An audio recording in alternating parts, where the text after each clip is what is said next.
இன்னைக்கு நம்ம விருந்தினர் பக்கத்தோட கெஸ்ட் யார் அப்படின்றத சொல்லலாமா போவே? கண்டிப்பா. திரைப்பட பாடலாசிரியர் மற்றும் கவுன்சிலிங் சைக்காலஜிஸ்ட் ஆன குமரன் அவர்களே இன்றைய நம் விருந்தினர். Let's welcome lyricist and counselling psychologist Kumaran அவர்கள். வணக்கம் சார். வணக்கம். எப்படி இருக்கீங்க? நல்லா இருக்கேன். நீங்க எப்படி இருக்கீங்க? சூப்பரா இருக்கும் சார். ஃபர்ஸ்ட்லி நாங்க ரொம்ப சந்தோஷமா இருக்கோம் நீங்க எங்க நிகழ்ச்சிக்கு வந்தது. நிறைய விஷயங்கள் உங்கள்ட்ட கேட்கறதுக்காக நாங்க அவளா காத்துட்டு இருக்கோம். ஃபர்ஸ்ட் ஒரு பெரிய சந்தேகம் இருக்கு சார் எங்களுக்கு. நீங்க வந்து ஒரு சைக்காலஜிஸ்ட், ஓகேவா? Psychologist and lyricist. ஆனா எந்த ஜாப் வந்து ரொம்ப பிடிச்சிருக்கு உங்களுக்கு? சைக்காலஜிஸ்டா இருக்கிறதா இல்ல லிரிசிஸ்டா இருக்கிறதா? சைக்காலஜிஸ்டா இருக்கிறது தான் ஃபர்ஸ்ட் எப்பயுமே, அதுக்கப்புறம் தான் இதெல்லாம். அதனால சைக்காலஜிஸ்ட் எனக்கு ரொம்ப பிடிக்கும். ஓகே. அதனாலதான் மக்களோட சைக்காலஜி புரிஞ்சுக்கிட்டு அழகழகான பாடலை கொடுக்குறீங்களா சார்? அப்படிதான் நான் வரணும்னு நினைக்கிறேன். இப்பதான் ஆரம்பிச்சிருக்கோம், போக போக புரியும். Super sir. இந்த லிரிசிஸ்டா ஆகணுங்கிற ஒரு ஆசை வந்து எப்ப வந்துச்சு உங்களுக்கு? ஆக்சுவலா என்னோட ஆசையெல்லாம் வேற. ஸ்கிரிப்ட் ரைட்டிங் தான் பண்ணணும்னு நினைச்சேன். படத்துக்கு கதை எழுதணும்னு தான் முதல்ல ஆசை இருந்தது. சூப்பர். ஆனால் அது கொஞ்சம் அப்ரோச் பண்ணலாம் ப்ராக்டிக்கலி கஷ்டங்கிறதுனால சரி வேற என்ன இருக்குன்னு பார்க்கும்போது இதுதான் கடைசி வழி அப்படின்ற மாதிரி ஒரு சுச்சுவேஷன். அப்போ தான் வந்து நான் கவிதையெல்லாம் கொஞ்சம் எழுத ஆரம்பிச்சிருந்தேன். புக்கெல்லாம் போடணுன்ற ஒரு எய்மோட கூட இல்லாமல் சும்மா ஆன்லைனில் சும்மா எழுதுவோம்ல, அப்படி பண்ணிட்டு இருந்தேன். அப்போ வந்து இந்த மாதிரி ஒரு விஷயம் புக் மாதிரி பண்ணான்னு அப்பா சொன்னார். இளங்கோ குமரன் இங்கே கூட வந்திருக்காரு. அவர் வந்து எல்லாமே பண்ணுவாங்க, ப்ளே எடுக்கிறது, ப்ளே பண்ணுறதுலேருந்து பிஸ்னஸ்லேருந்து நிறைய விஷயங்கள்ல ஒரு ஈடுபாட்டோடு இருக்கார். ஸோ அவர் அப்பா வந்து என்ன கேட்டார், புக் போடலாமா, நீ தான் இவ்வளோ நல்லா எழுதுறியே, புக் போட்டுடலாம் அப்படின்னும் போது அப்படி வந்தது தான் ராஜன் அடைங்கிற கவிதை தொகுப்பு. அதுக்கு முன்னாடி ஆனந்த தாண்டவம், சிபி டு சிபின்னு என்னோட லைஃப் பயோகிராஃபியை நான் எழுதியிருக்கேன். அந்த விஷயம் எனக்கு புதுசு இல்லை. பட் கவிதைன்னா எனக்கு கொஞ்சம் தயக்கம் இருந்தது. என்ன நம்ம சும்மா ஆன்லைனில் தானே எழுதுகிறோம் அப்படின்னு தான் இருந்தேன். பட் அந்த புக்கு வர வர வர அது டெவலப் ஆக எனக்கு ரொம்ப பிடிச்சி போச்சு. சரி ஓகே இது நல்லா இருக்கே அப்படின்னு கண்டினியூ பண்ணி ஒரு ஷேப்புக்கு கொண்டு போகும்போது அப்போ தான் நான் பாட்டுலாம் கவனித்து கேட்க ஆரம்பிக்கிறேன். வரிகளுக்காக சொல்கிறேன். அது வரைக்கும் மியூசிக்காக கேட்டுருந்தேன். நான் வரிகளுக்காக வந்து கேட்க ஆரம்பிக்கிறேன். அப்படி இருக்க சூழலில் ராஜன் நடை வந்து நவம்பர் 2017 வருது. இதில் வந்து மதன் கார்கே சார் வந்து கெஸ்ட், சீஃப் கெஸ்ட்டு. அவரை கூப்பிட்றாங்க. ஏன்னா அவரை பிடிக்கும், எனக்கு அவரை ரொம்ப பிடிக்கும். அவரை ஃபாலோ பண்ணிட்டு இருந்தேன் ட்விட்டர்லலாம். ஸோ அவர்கிட்ட சொல்லி அவர் வெளியிட்டா நல்லா இருக்கும்னு சொல்லி அந்த மாதிரி கூப்பிட்டு வெளியிட்டோன்னே அதில் கூட எனக்கு வந்து நம்பிக்கை வரல முழுசாக. சரி நம்ம பாட்டெல்லாம் எழுதுவோம் அப்படின்ட்டு.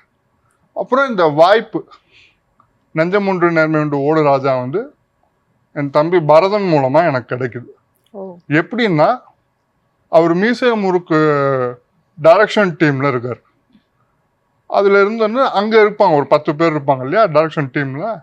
அப்போ இருக்கும்போது அந்த ஆக்டர்ஸோடு இருக்கும்போதெல்லாம் அங்கே இருந்து இந்த யூனிட்டில் இருக்கிறவங்கலாம் இருந்தாங்க. ஸோ அப்படி பேசும்போது அந்த படம் எடுத்து முடிச்சுட்டாங்க கிட்டத்தட்ட. லாஸ்ட் இந்த சாங் மட்டும் இருந்திருக்கு போல். ஸோ இது மாதிரி பேச்சு வரும்போது இந்த மாதிரி பாட்டு யார் பண்ணுவான்னு என் பேரை சஜஸ்ட் பண்ணியிருக்காரு பரதன். ஸோ அது சொன்ன உடனே என்கிட்ட கொண்டு வந்து இந்த மாதிரி ஒரு பாட்டு இருக்கு, நீ பண்ணுறியான்னு கேட்டோன்னே ஓகேன்ட்டேன். சரி நான் என்ன ஏதுன்னா யோசிக்கல, இது அரசியலாக இருக்கு அப்படின்லாம் யோசிக்கவே இல்லை. நமக்கு ஒரு வாய்ப்பு கிடைச்சா நல்லாயிருக்கும் பண்ணலாம் அப்படின்னு நினச்சி ஓகேன்ட்டேன். அது பண்ணி கொடுத்தேன். ஒரு டியூன் சொன்னாங்க எனக்கு, அதுபடி நான் பண்ணி கொடுத்தேன். அது நல்லபடியாக வந்தது. அதுதான் துப்புனா தொடச்சிக்குவேன்ற பாட்டு. அந்த முதல் வாய்ப்பு வந்து ரொம்ப இனிமையான அனுபவம் தான். எல்லாமே ஈஸியாக முடிஞ்சிச்சு. சரி, இந்த படத்துக்கான முதல் வாய்ப்பு உங்களுக்கு வருது. இந்த மாதிரி ஒரு பாடல் எழுதி கொடுக்கணும்னு சொல்றாங்க. அந்த பாடல் எழுதி கொடுக்கணும்னு சொன்னோன்னா உங்க மைண்ட் செட் எப்படி இருந்தது? எந்த மாதிரி வார்த்தைகள்லாம் சூஸ் பண்ணலாம் அப்படின்ற ஒரு குழப்பம் உங்களுடைய மைண்டுக்குள்ள போயிருக்கல. இந்த வார்த்தை எப்படி சார் சூஸ் பண்ணீங்க? முதல் வார்த்தை துப்புனா தொடச்சுக்கோ. அவங்களே சொன்னதுதான். இது கூட எனக்கு இதுல ஆரம்பிச்சு எழுதி கொடுங்க, ஓகே இதுதான் ஹுக் லைன், இதை சுத்தி நீங்க எழுதுங்கன்னு சொல்லிட்டாங்க. அதுபடியே பண்ணி கொடுத்துட்டோம்.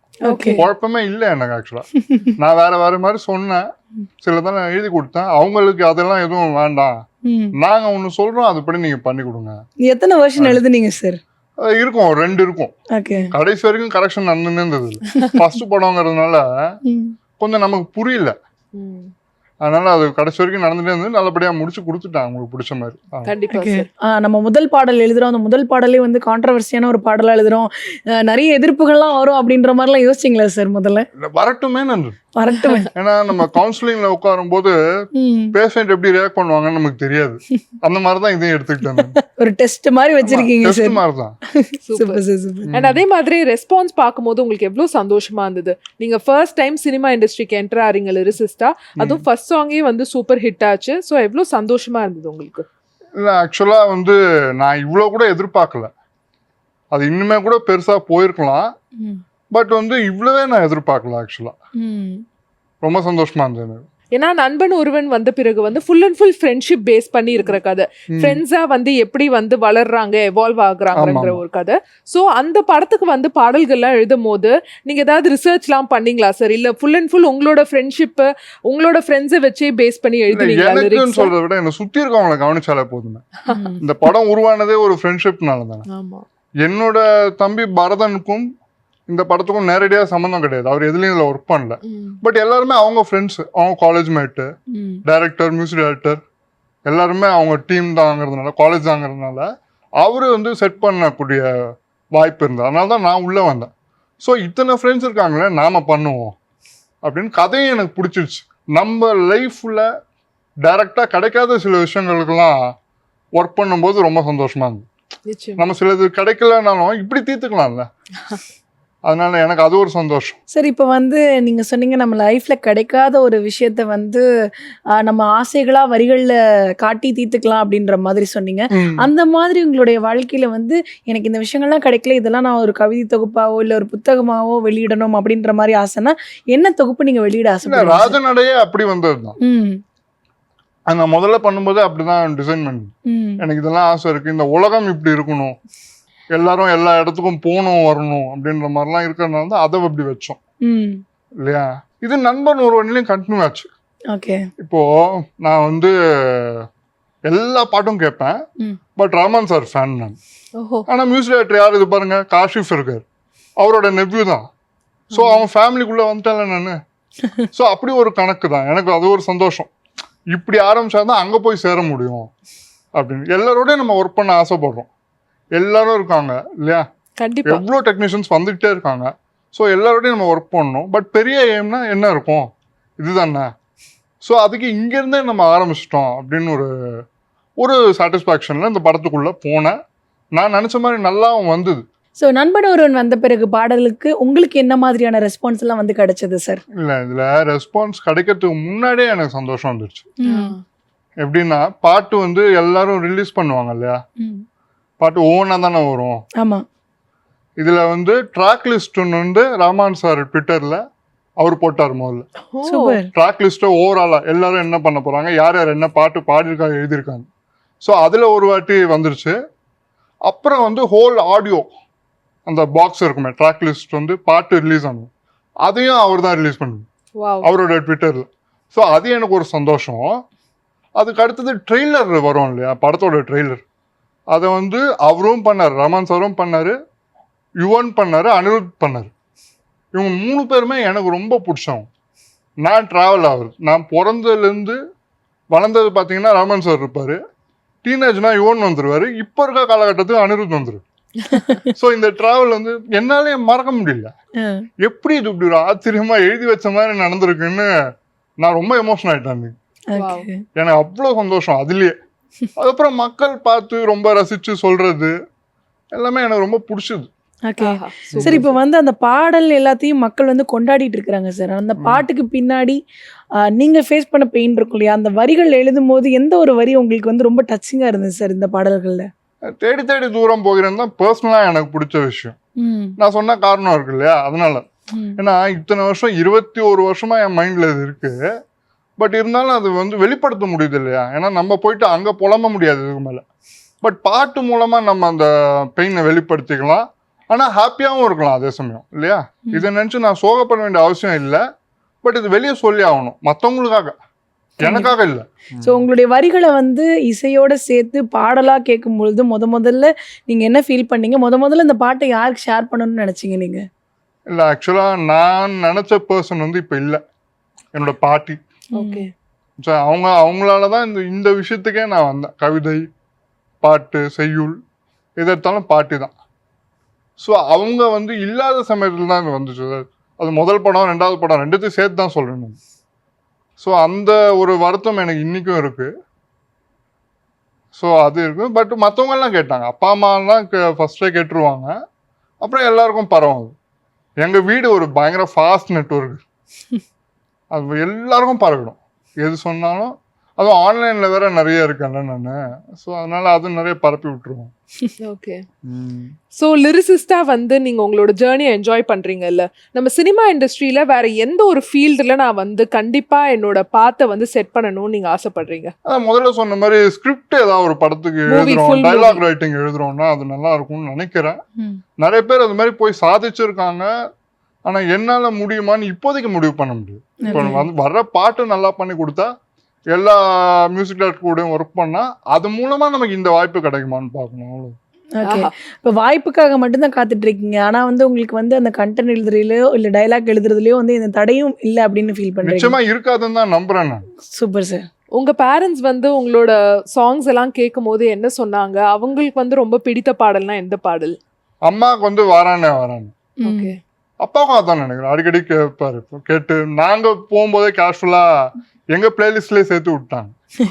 இதுல என்னன்னா அப்பா அம்மா பத்தி சொல்லணும்னா, அப்பா வந்து வரிகளை கவனின்னு வரும், அம்மா வந்து மியூசிக்கை கேளுன்னு. ஸோ அது ரெண்டும் ஒரு பாட்டு முக்கியம் தானே. ஆமா. அது வந்து எனக்கு அங்கேயே ஆரம்பிச்சிருச்சுன்னு நினைக்கிறேன், சின்ன வயசுலயே. ஓகே. இல்லையா? நிச்சயமா. சரி, உங்களுடைய கையில வந்து பேனா பிடிச்சி எழுதணும் அப்படின்ற ஒரு ஆசை வந்து உங்க பாட்டிக்கிட்ட இருந்து வந்ததுன்னு சொன்னீங்க. என்ன மாதிரியான விஷயங்கள் உங்களுக்கு கத்துக் கொடுத்தாங்க? அதை நீங்க கெட்டியா பிடிச்சுக்கிட்டதுனால இன்னைக்கு நான் வந்து ரொம்ப சூப்பரா எழுதிட்டு இருக்கேன் நீங்க நம்புறீங்க? அவங்க வந்து புனிதவதி இளங்கோவன் அவங்க பேரு, ரேடியோல இருந்திருக்காங்க கவர்மெண்ட்ல. ஓகே. அவங்க ப்ரோக்ராம் ப்ரொடியூசரா இருந்திருக்காங்க. அவங்க வந்து நாங்க பேசும்போதே திருக்குறள், நிறைய பக்தி இலக்கியங்கள் அந்த மாதிரி விஷயங்கள்லாம் இருக்கும். அதனால அதெல்லாம் சின்ன வயசுல இருந்து கேட்டு வளர்ந்தது வந்து எனக்கு இப்போ ஹெல்ப் பண்ணுது. ஓகே. எப்படின்னா கவுன்சிலிங்க்கும் சரி பாட்டுக்கும் சரி நம்ம ஏதாவது யோசிக்கணும்னா இதெல்லாம் ஹெல்ப் பண்ணும் எனக்கு நிறைய. ஓகே. சரி, எல்லா ரைட்டருக்குமே வந்து இப்படி ஒரு ஆசை இருக்கும் சார். என்னன்னா நம்ம படிச்ச கதைக்களங்களுக்கு நீங்களா ஒரு பாடல்கள் எழுதி வச்சிருப்பீங்க. இந்த கதைக்கு இந்த மாதிரி ஒரு பாட்டு இந்த இடத்துல வந்தா நல்லா இருக்கும் அப்படின்ற மாதிரி கண்டிப்பா எல்லாரும் வச்சிருப்பாங்க. ஏன்னா உங்களுக்கு ஹிஸ்டாரிக்கெல்லாம் பிடிக்கும் அப்படின்றதுனால கேட்கறேன். நீங்களும் வச்சிருக்கீங்களா சார் இந்த மாதிரி லிஸ்ட்? இது வரைக்கும் அந்த மாதிரி எழுதிலாம் வைக்கல. பட் ஆசைகள் இருக்கும் மைண்ட்ல. ஓகே. இப்ப நம்ம படிக்கும்போது பொன்னியின் செல்வன் மாதிரி விஷயங்கள் படிக்கும்போது தோணும், இப்படிலாம் பண்ணோம்னா எப்படி இருக்கும் அப்படின்னு. ஓகே. ஸோ அந்த மாதிரி ஒரு ஆசை இருக்கு டெஃபினட்டா. அதே மாதிரி நீங்க வந்து ஒரு கவுன்சிலிங் சைக்காலஜிஸ்ட்ல சார். ஸோ ஒரு சைக்காலஜிஸ்டா இருக்கிறது உங்களுக்கு சேலஞ்சிங்கா இருக்கா, இல்ல ரொம்பவே லவ் பண்றீங்களா உங்க ஜாப? உங்களோட ஜாப்லயே உங்களுக்கு வந்து ரொம்ப பிடித்த விஷயம் as a counseling psychologist? பதில் இருக்குது. என்னன்னா நீங்க கேட்ட கேள்வியில பதில் இருக்கு. எப்படின்னா அது சேலஞ்சிங்கா இருக்கனால லவ் பண்றீங்களா நீங்கல்ல, அதுதான் விஷயம். ஓகே. சேலஞ்ச் இல்லைன்னா லவ்வே வராது எனக்கு. ரிஸ்க் எடுக்கிறதெல்லாம் எனக்கு ரொம்ப பிடிக்கும்ன்றீங்களா சார்? ஏன்னா எந்த பேஷண்ட் எப்படி ரியாக்ட் பண்ணுவாங்கன்னு யாருக்குமே தெரியாது இந்த நேரத்துல. ஓகே. பிடிச்ச விஷயம்னு கேட்டீங்கன்னா ஒரு தப்பான பாதைக்கு அவங்க போக இருந்ததை நம்ம மாத்தணும். இப்படி பண்ணாதீங்க, இப்படி பண்ணா சரியா இருக்கும்னு சொல்லணும். அதை சொல்லி அவங்க கேட்டு எடுத்துட்டு வந்து நமக்கு சொல்லுவாங்க பாருங்க, இந்த மாதிரி நான் பண்ணேன், எனக்கு இது பிடிச்சிருக்கு, என்னை காப்பாத்திட்டீங்க அப்படின்னு சொன்னா அப்போ ஒரு சந்தோஷம் வரும் பாருங்க. அதுதான் முக்கியம். ஏன்னா நிஜமா நடந்தது ஒரு விஷயம். என்னன்னா ஒரு விஷயம் வந்து ஒருத்தவங்களால வெளில வர முடியல, அதனால என்ன ஆகுது, நானே போறேன், அந்த தப்பு பண்றேன், ஒரு விஷயம் நான் தப்பு பண்றேன்னே போயிட்டாங்க.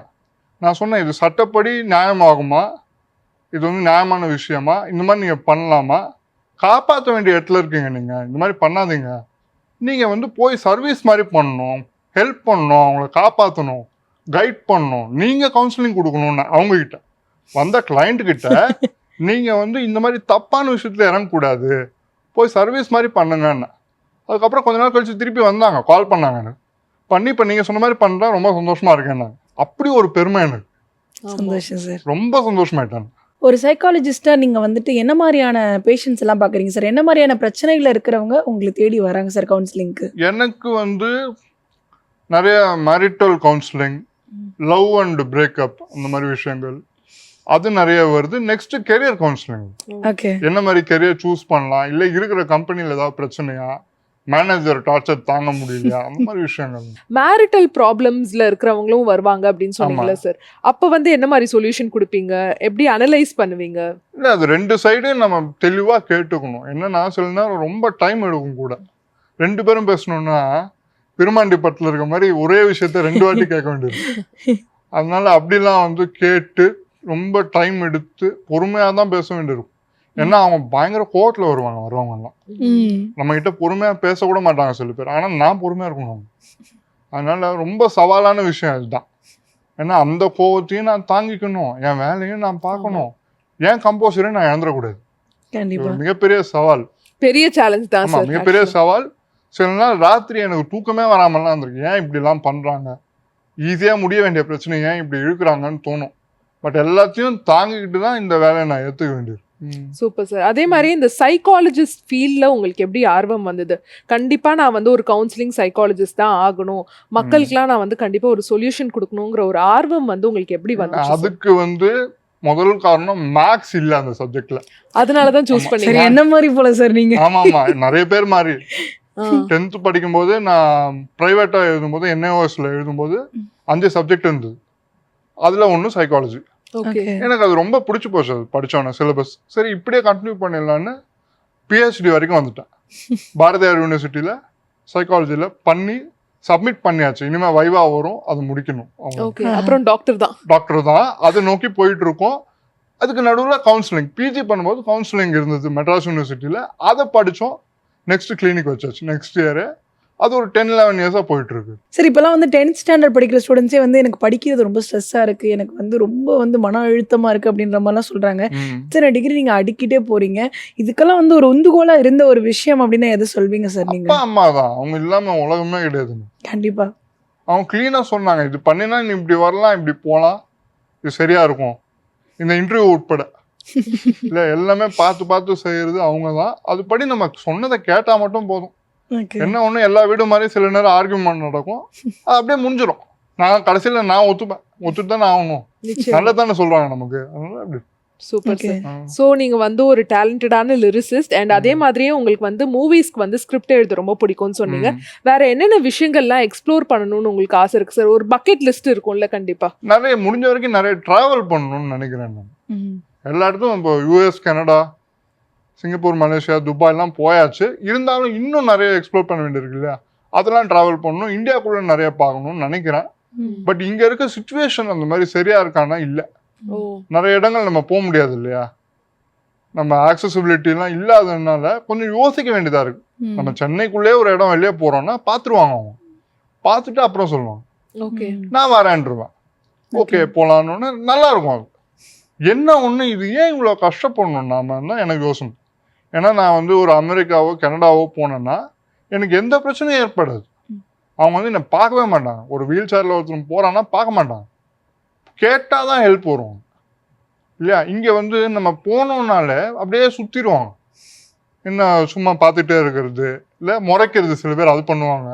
அதெல்லாம் எனக்கு பிடிக்க கஷ்டமாக இருக்கும். எதுக்கு அதெல்லாம் தேவையில்லாமல். ஸோ அப்போ என்னைக்காவது யோசிச்சிருக்கீங்களா சார், இந்தியா விட்டு நான் வந்து அப்ராட்லேயே செட்டில் ஆகலாம்ப்பா, எனக்கு அந்த ஆக்சசிபிலிட்டி இன்னும் பெட்டரா இருக்கு? நிறைய யோசிச்சிருக்கேன்.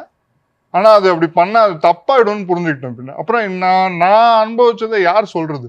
இப்போ நான் இங்கே இருந்தாலும் பாட்டு எழுத முடிஞ்சது, எல்லாம் பண்ண முடிஞ்சது இல்லையா. ஒரு சேஞ்ச் எடுத்துட்டு வரணும், நீங்க கொஞ்சமாவது எடுத்துட்டு வரணும்ல.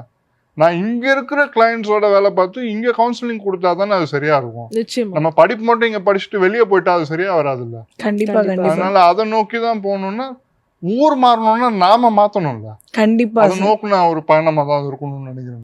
கண்டிப்பா சார். இப்போ வந்து நீங்க டிராவல் பண்றது ரொம்ப விரும்புவீங்க அப்படின்றது எங்களுக்கு தெரியும் சார்.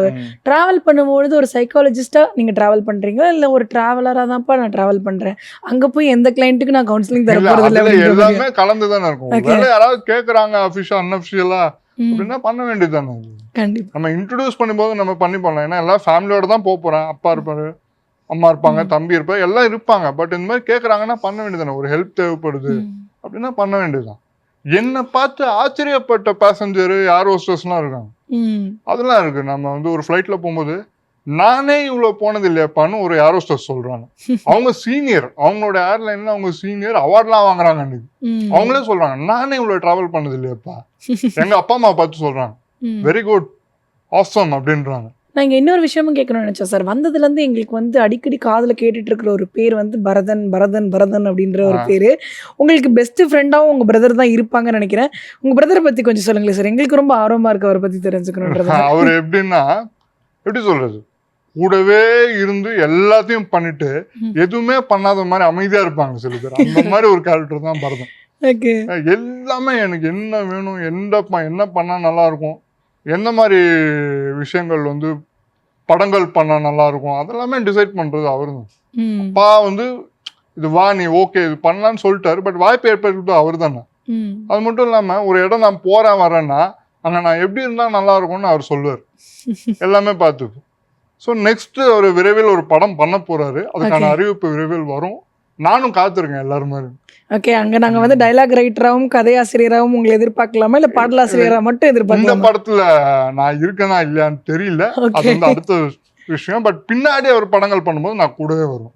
அதே மாதிரி நம்ம தமிழ் சினிமால இந்த மாதிரி மாற்றங்கள்லாம் வந்தா நல்லா இருக்கும்பா, இந்த ஒரு சேஞ்ச் இருந்ததுன்னா ரொம்பவே நல்லா இருக்கும்னு நீங்க ஃபீல் பண்ற விஷயங்கள் நம்ம தமிழ் சினிமாலனா என்ன விஷயங்கள்? இப்போ நாங்க இருக்கோம்ல பர்சன் வித் டிசபிலிட்டின்னு நான் சொன்னேன்னா, அது மாதிரி என்ன மாதிரி நிறைய பேரை பத்தி படங்கள்ல காமிக்கணும். அது வந்து காமிச்சா தான் வெளியே தெரியும். இப்போ நான் ஒரு டெக்னீஷியனாக உள்ளே வந்துட்டேன், எனக்கே 2வது படம் தான், இன்னும் நிறைய தூரம் போக வேண்டியிருக்கு. 20 ஆகணும், அப்படி வந்து கவுண்ட் இன்க்ரீஸ் ஆகிட்டே இருக்கணும். ஆனால் எத்தனை பேர் வாழ்ந்துட்டு இருக்காங்க நிஜ வாழ்க்கையில், அவங்களெல்லாம் காமிக்கணும் இல்லையா? ஒரு காஸ்ட் பேரியரை இப்போ உடைச்சிட்டு இருக்காங்க நிறைய பேர். டேரக்டர்ஸ் வந்து ரஞ்சித் சார் மாதிரி அப்படிலாம் படங்கள் பண்ணுறாங்க இல்லையா? அந்த மாதிரி இந்த ஒரு ஏரியாவையும் கவர் பண்ணணும். கண்டிப்பா. எங்களை மாதிரி லைஃப் ஸ்டைல்லாம் காமிச்சாதான் வந்து ஓ இப்படிலாம் இருக்காங்க, இவங்களுக்கெல்லாம் பண்ணணுமே, கூட நிக்கணுமே, ஹெல்ப்னு கிடையாது, ஒரு ஃப்ரெண்ட்லியா இல்லையா? அப்படி இருந்தாதான் இந்த நண்பன் ஒருவன் மாதிரி நான் சொன்ன விஷயங்கள்லாம் இருக்கு இல்லையா, அந்த உள்ள கொண்டு வந்தேன் என் விஷயத்தன்னு, அந்த மாதிரி வருத்தப்படாம இருக்க முடியும். நான் பாட்டு யூஸ் ஆயிடுச்சுன்னு கொண்டு வந்துட்டேன், பட் எனக்கு ரியல் லைஃப்ல இது எவ்வளவு பெரிய வேதனை நிச்சயமா இல்லையா? அது வந்து வேண்டாமே, சந்தோஷமா இருப்போம் இருக்கிற வரைக்கும்ன்ற மாதிரி இன்க்ளூசிவா இருக்கும் சினிமா இல்லையா? முடிஞ்ச வரைக்கும் எல்லாரையும் சேர்த்து அரவணைச்சிட்டு போனா நல்லா இருக்கும்னு நம்புறேன். Yes sir. அதே மாதிரி உங்களோட ஃபேவரட் மியூசிக் டைரக்டர் ரெஹ்மான் சார்னு சொல்லிட்டீங்க.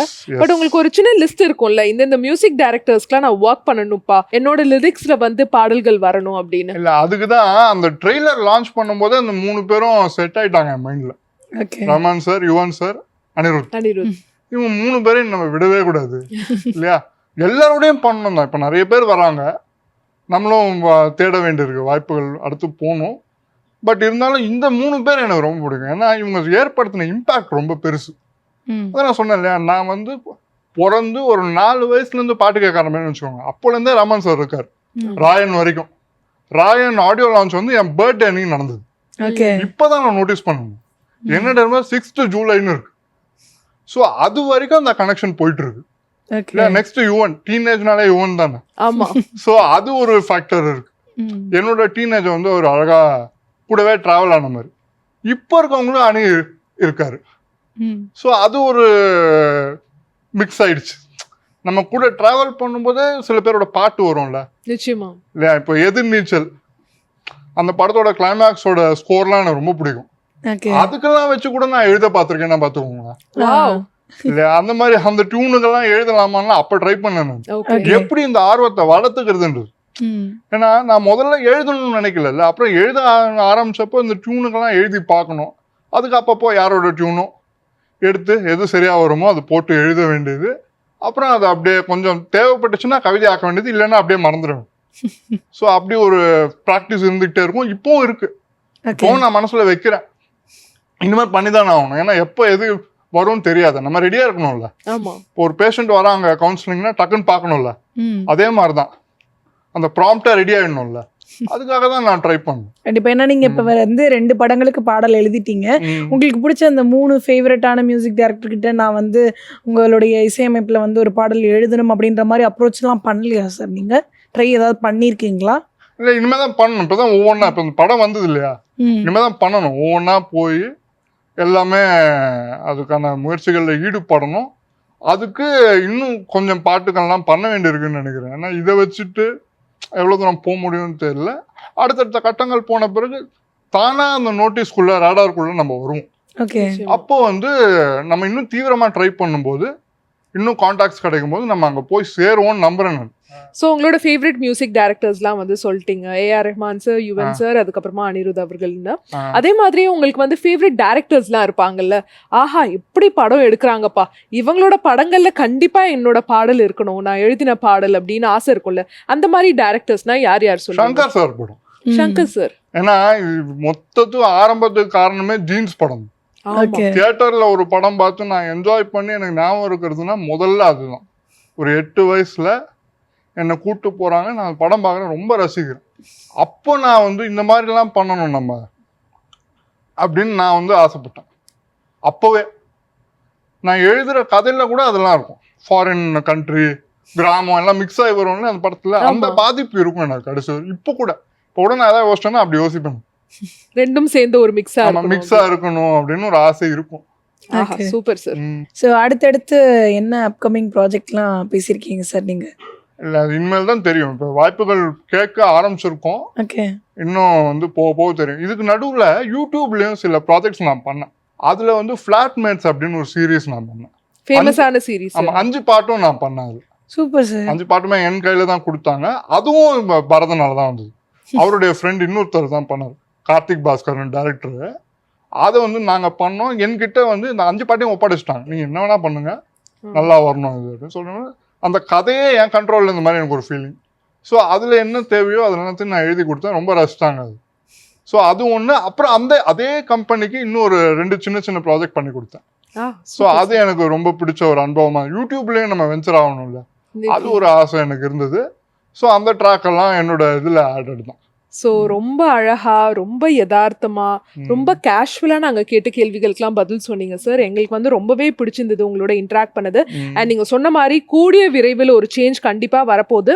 டிசேபிள் பீப்புளை வந்து டிஃப்ரெண்டா பார்க்காம கண்டிப்பா ஒரு சின்ன ரெக்வெஸ்டா கூட நம்ம வைக்கலாம், நம்ம சேனல் மூலியமா எல்லாரையுமே ஈக்குவலா ட்ரீட் பண்ணணும்னு ஒரு சூப்பரான மெசேஜ் வந்து ஷேர் பண்ணிருக்கீங்க சார். அண்ட் உங்களோட அப்கமிங் ப்ராஜெக்ட்ஸ் எல்லாமே வந்து சூப்பர் டூப்பர் ஹிட் ஆகணும். நாங்க ஆவலா காத்துட்டு இருக்கோம் உங்களோட பாடல்கள்லாம் கேட்கறதுக்காக.